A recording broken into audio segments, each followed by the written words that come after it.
Assalamualaikum warahmatullahi wabarakatuh. Sahabat semua, lama dah aku tak buat video menjawab syubhat-syubhat dari tokoh-tokoh Wahabi disebabkan kegangguan masa. Tapi itulah puak-puak Wahabi, mereka ni istiqamah menyebarkan dakwah mereka. Boleh kata setiap hari ada sahaja video ceramah mereka yang mengelirukan di media sosial.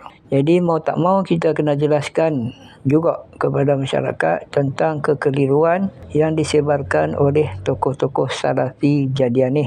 Kali ini aku nak respon satu video dari Salafi Jadian, iaitu Idris Sulaiman. Dia menyatakan bahawa sesiapa sahaja boleh beramal dengan Al-Quran dengan mengambilnya secara terus dari Al-Quran tanpa ulama tafsir.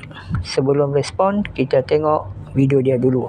Dia kata apa? Kita orang awam tak boleh nak beramal langsung dengan Al-Quran. Sebaliknya, kena ikut ulama. Bagi saya, kenyataan ini mengelirukan. Seolah-olah seperti Al-Quran ini hanya untuk difahami oleh alim ulama. Pada kenyataan dia itulah, yang kita faham macam itulah. Maknanya kita dengar ayat Al-Quran tu, kita tak boleh nak terus beramal. Atau kita baca hadis tu, tak boleh terus beramal. Sedangkan adakah benar? Kita kata tidak. Bahkan Al-Quran turun untuk manusia sejagat. Bukankah untuk mereka membaca, menghayati dan beramal? Bahkan Allah kata afala yatadabbarun al-Quran, tidakkah mereka menghayati Al-Quran? Itu adalah satu celaan dan ancaman Allah Subhanahu Wa Taala atas manusia semua, bukan para ulama saja. Jadi ini kita kata syubhat-syubhat yang berlegar di luar sana, yang mana kesudahannya seperti yang kita lihat. Baik, kenyataan Mak Derih ni seolah-olah membuka ruang kepada sesiapa sahaja boleh mengambil daripada Al-Quran tanpa ulama dan ilmu.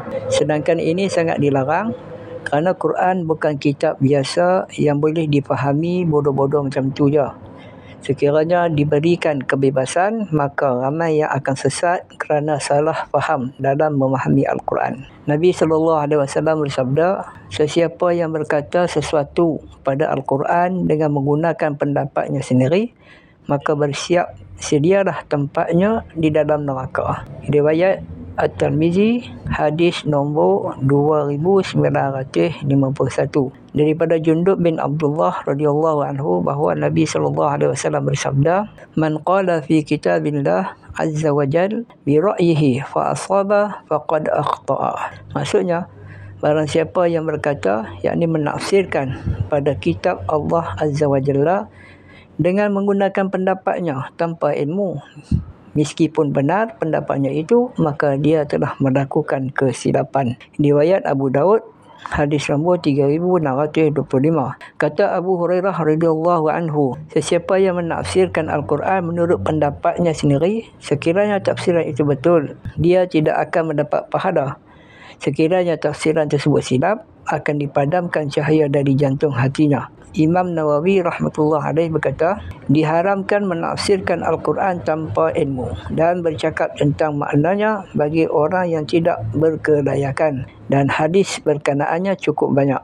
Ijma' berkanaannya juga telah diputuskan. Sekiranya dia tidak mampu semua ini, yakni menguasai ilmu-ilmu yang berkait dengan tafsir Al-Quran, maka dia tidak boleh menafsirkan Al-Quran secara sendiri, melainkan dengan hanya menukilkan daripada ulama-ulama tafsir yang dirujuk. Lihat dalam kitab At-Tibyan fi Adabi Hamalatil Quran, halaman 166. Kisah seorang sahabat yang bernama Adi bin Hatim menunjukkan bahawa bukan semua orang boleh memahami Al-Quran secara benar. Ketika ayat 128 dari surah Al-Baqarah diturunkan, Adi bin Hatim memahami benang putih dan benang hitam yang disebutkan di dalam ayat tersebut adalah benang yang kita fahami secara zahir.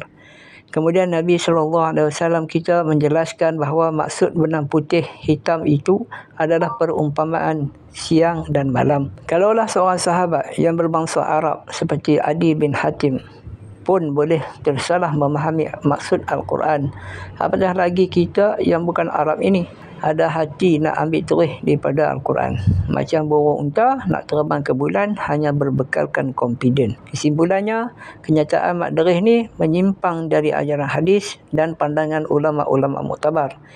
Dia hanya mengeluarkan pandangan dia yang terhasil dari otaknya yang separuh matang. Mungkin dia berasa bila dah ada gelaran doktor, dia boleh kata apa yang dia nak kata. Akhir kata, terserah kepada hampa nak percaya hadis dan pandangan ulama muktabar atau hampa nak percaya dengan Mak Dereh ni. Sekadar itu sahaja. Assalamualaikum warahmatullahi wabarakatuh.